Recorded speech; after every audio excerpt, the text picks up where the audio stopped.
What's up, investors? Is the Russian yet? There is an old Soviet joke about a guy scattering blank leaflets across Red Square. The KGB arrests him, confused. Why are they blank? They ask. Because, he says, because everybody already knows what's written on them. Back then it was just black humor about censorship. Today it's the reality. You have seen already countless videos of exactly that. Russians getting arrested for holding blank pieces of paper. You don't even need to write anything now. Just hold up an empty sheet of paper and that's it. You will be detained for discrediting the armed forces of Russia. Russia has become the punchline of its own tragic joke. But something deeper is happening inside those Kremlin walls. Even some of Putin's own elites, the Polish bureaucrats and loyal technocrats who used to keep their mouths shut, now they're privately saying he has crossed the line. They know he is dragging the country into moral quicksand, forcing them to sign off on madness they do not even believe in. They cannot disobey him, but they cannot live with what they have become either. And that is the essence of modern Russia, a pyramid of fear where everyone pretends to agree while knowing deep down it's all wrong. We don't usually focus on absurd court sentences or grotesque censorship maybe once a month or so, because let's face it, Russia's daily insanity could fill an encyclopedia. But sometimes a single story captures the whole nightmare just perfectly. Like the story of a 60-year-old preschool teacher fined for letting her kids sing a song that said, "Dear kind adults, please cancel the war." It's not just absurd, it's a snapshot of an empire collapsing into moral bankruptcy. So today, let's talk about how Putin's system criminalizes peace, glorifies mutilation, rebrands blackouts as progress, and drags even the last loyalists into a vortex they can no longer justify.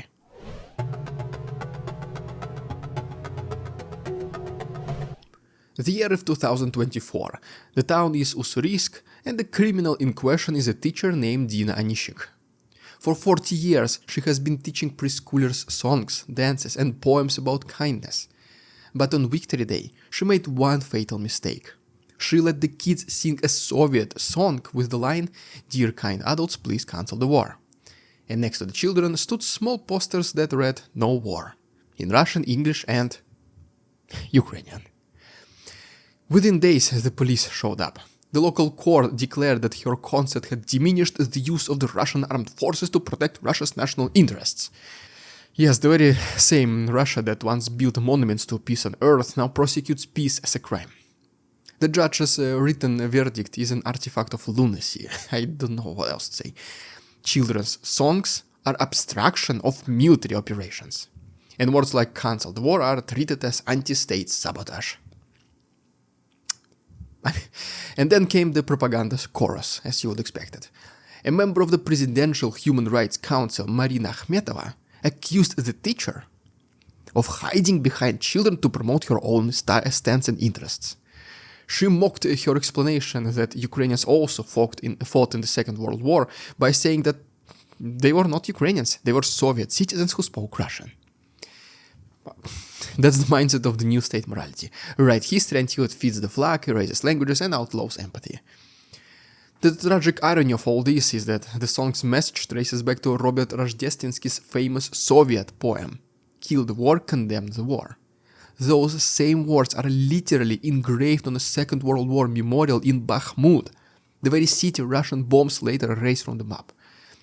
A regime that claims that to fight for the memory of its own grandfathers now punishes their own poetry. Dina's concert did not just expose the regime's paranoia, it revealed what Kremlin really fears, not opposition, but innocence. But why would anyone remotely related to power or on a government's payroll even support the war? Why cannot just they stay silent, do their job, and just get by day by day? Why do they feel that they have to say yes to a war? Let's talk about this particular phenomenon of Russia in our next chapter.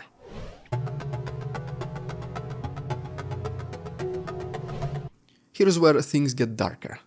This is not just overreach, it's doctrine.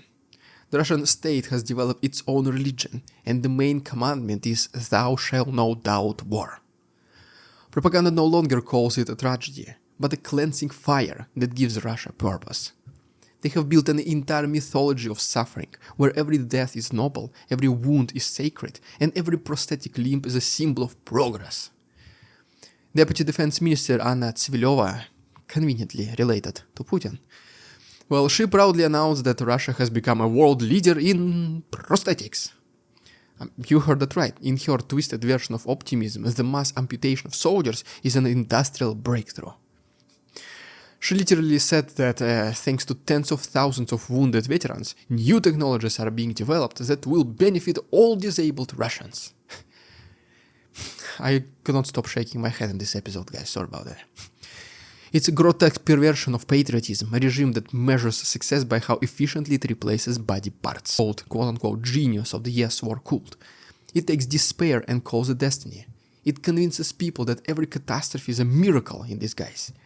And the moment you refuse to clap, you're labeled traitor.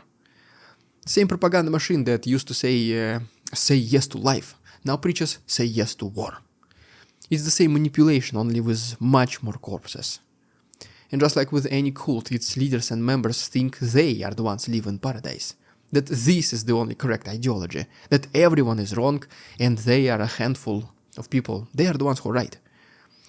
That is the so-called happy prison of propaganda. Also a phenomenon, I guess. Let's talk about this particular thing in our next chapter.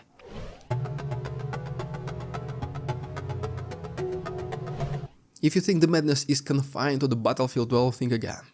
It is seeping into every aspect of life, reshaping reality into an absurd performance of optimism. Case in point, a regional TV station in Vladimir region recently aired a segment celebrating an internet blackout. Residents are discovering simple joys, the anchor smiled. Without smartphones, people are walking more, reading more, spending quality time together. In truth, those blackouts were caused by drone strikes and military censorship. But the story was not saying anything about it, obviously. It was framed like just a lifestyle commercial. Digital detox, they called it, instead of informational control. People have memorized finally bus schedules. They're reconnecting with the nature. It is the psychological equivalent of telling a prisoner that his cell is cozy, so just stay here on your own, voluntarily. That's the new propaganda formula. Deny pain by rebranding it as virtue. Lost your job because sanctions shut down your factory? Now you have time to reflect. Your son died near Avdiivka. He fulfilled his destiny. The whole country is in blackout. What a great opportunity for family bonding. The goal is not to persuade anymore, it's to exhaust. When citizens cannot tell the difference between lies and absurdity, obedience becomes instinctive. And yet, even the elites who parrot this nonsense are breaking down inside. Ministers, governors, regional heads, they all know it is unsustainable, but none dare to say it out loud. Because in Putin's Russia, disbelief is a crime of thought, and silence is complicity. Every official smiles on camera while secretly wondering how much lower they have to bow before the whole thing's cave in.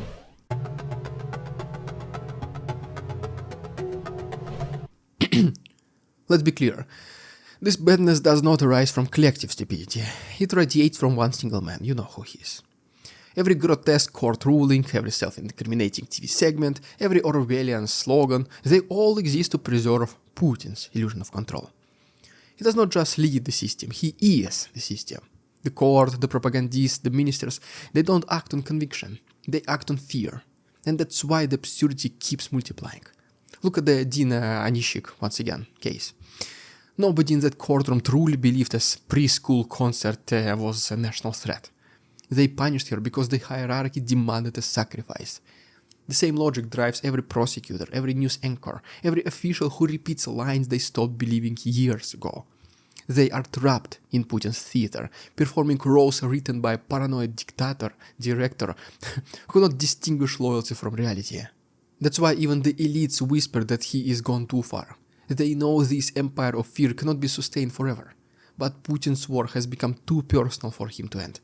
It's no longer about Ukraine or NATO or security guarantees. It's about his own immortality. He is forcing an entire nation to burn just to prove he still matters.